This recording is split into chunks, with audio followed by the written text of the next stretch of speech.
Assalamualaikum warahmatullahi wabarakatuh. Selamat pagi anak-anak semua.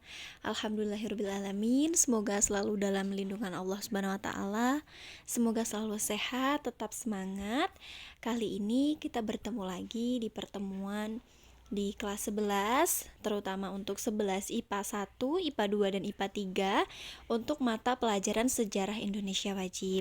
Semoga anak-anak tidak bosan, tetap semangat belajar, menjaga protokol kesehatan, patuhi, menjaga jarak, memakai masker, dan menjaga kebersihan, mencuci tangan. Nah, anak-anak, kali ini kita akan membahas tentang jalur sutra. Nah, jalur sutra, lalu di sini anak-anak bisa melihat PPT yang telah Ibu berikan. Silahkan nanti disimak penjelasan dari Ibu. Apabila ada materi yang kurang jelas, nanti silahkan ditanyakan. Dan ini jangan lupa diresum untuk bahan belajar kalian.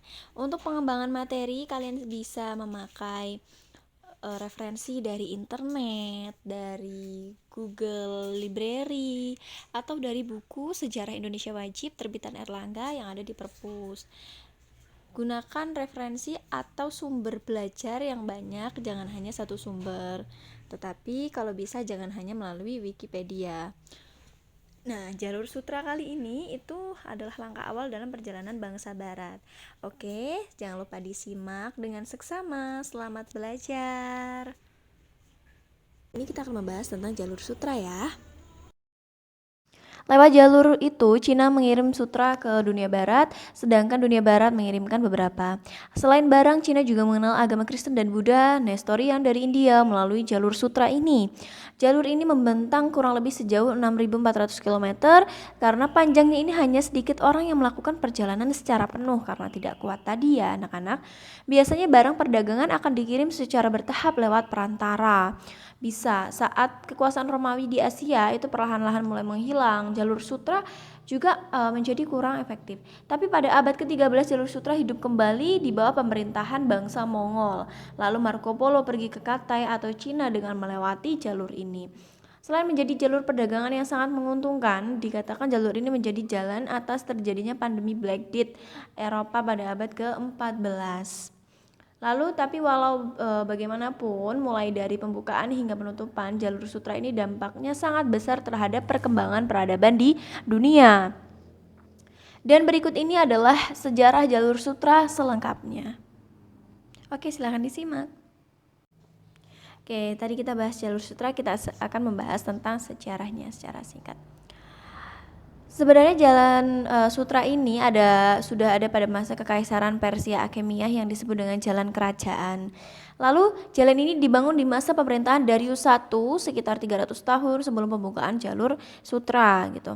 Jalan ini membentang sekitar 2.500 km yang menghubungkan daerah Susa atau Iran sampai ke daerah Sardis di Turki.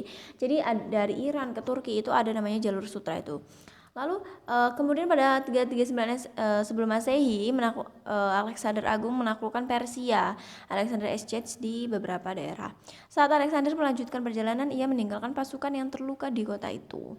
Lalu perjuangan-perjuangannya banyak sekali. Lalu para pejuang Makedonia ini menikah dengan penduduk setempat yang kemudian hari akan berkembang. Kemudian di bawah Raja Yunani, itu bangsa Yunani Baktria telah memperluas pengaruh mereka sampai ke daerah Seres. Nah, lalu Seres itu adalah sebutan Cina dalam bahasa Yunani dan Romawi yang berarti tanah sutra. Kemudian pada tahun 138 sebelum Masehi, dinasti Han di Cina kerap mendapat gangguan dari suku nomaden Xiongnu di perbatasan utara dan barat mereka. Kaisar Wu mengirim utusannya yang bernama Zhang Qian ke barat untuk bernegosiasi dengan orang Yuzhai agar mau membantu mengalahkan Xingnou. Lalu dari ekspedisi ini mulailah Zhang Qian menghubungkan dengan banyak budaya dan peradaban di Asia Tengah.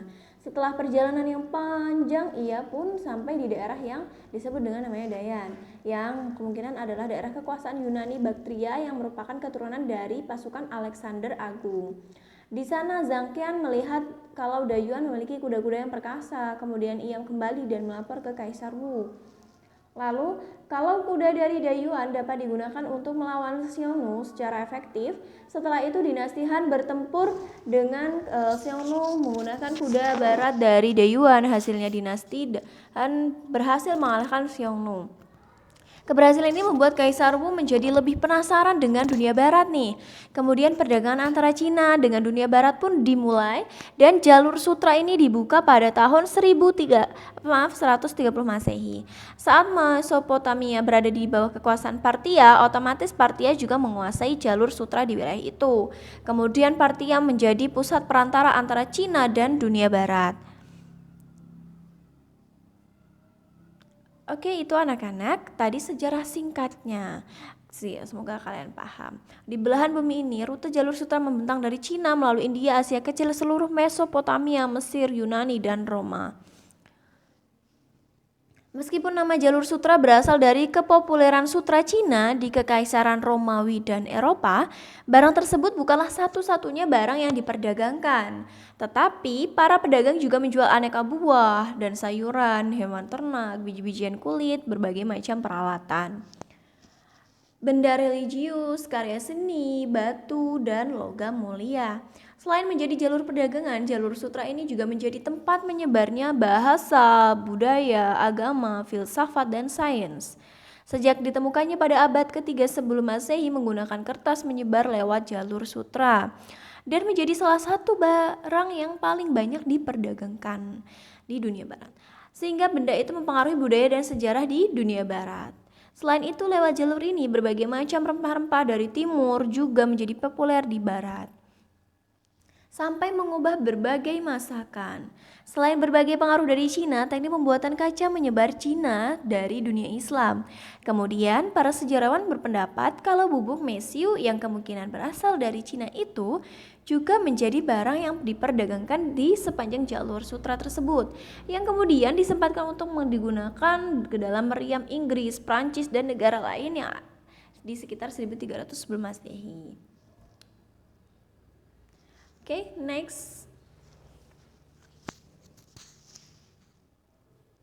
Jalur sutra mempermudah jalan berbagai penjelajah di dunia barat, memahami budaya yang ada di dunia timur. Seperti seorang penjelajah dari Venesia, Marco Polo, yang menggunakan jalur sutra untuk melakukan perjalanan dari Italia menuju ke Cina, yang saat itu berada di bawah kekuasaan Mongolia, dan ia sampai pada tahun 1275. Saat mereka sudah sampai di Sanadu, mereka mengunjungi istana musim panas yang mewah memiliki beberapa banyak. Secara keseluruhan, penjelajahan ini menghabiskan 24 tahun di Asia, karena ia sempat bekerja di pemerintah Mongolia yang kemungkinan sebagai pemungut pajak. Kemudian pada tahun 1295, saat Kekaisaran Mongolia mengalami kemunduran, Marco Polo kembali ke Venesia dengan melewati rute jalur sutra lagi.